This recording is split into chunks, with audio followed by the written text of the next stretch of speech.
বিসমিল্লাহির রহমানির রহিম গাইস, আসসালামু আলাইকুম। আজ 7ই সেপ্টেম্বর 2025 রবিবার সকালবেলা সংবাদ শিরোনামে আপনাদেরকে স্বাগতম।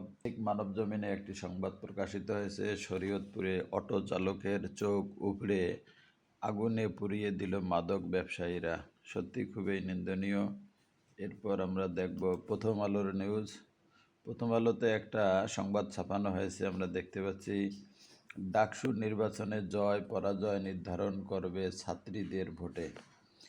আমরা দেখতে পাচ্ছি আগামী 9 তারিখে ডাকসু নির্বাচনে ভোট হবে। এ ব্যাপারে ভোট কেন্দ্র তৈরির কাজ চলতেছে, এরকম একটি রিপোর্ট দেখতে পাচ্ছি। তারপর আমরা দেখব যুগান্তরের দৈনিক যুগান্তরে একটি রিপোর্ট। ইসরায়েলি হামলায় গত 24 ঘন্টায় প্রাণ গেল আরও 67 ফিলিস্তিনির। ডাকসু নির্বাচনে ভোট চেয়ে বহিষ্কার হলেন ছাত্রদল নেতা সুজন।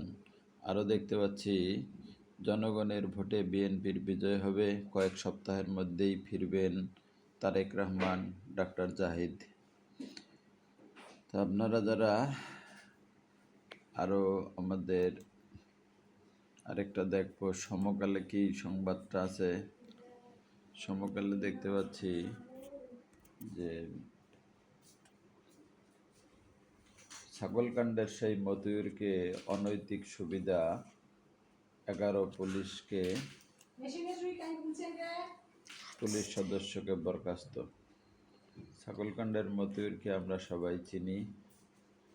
আলোচিত ছাগলকাণ্ডের মতিউরকে অনৈতিক সুবিধা দিতে 11 পুলিশ বিপদে। বুঝছে?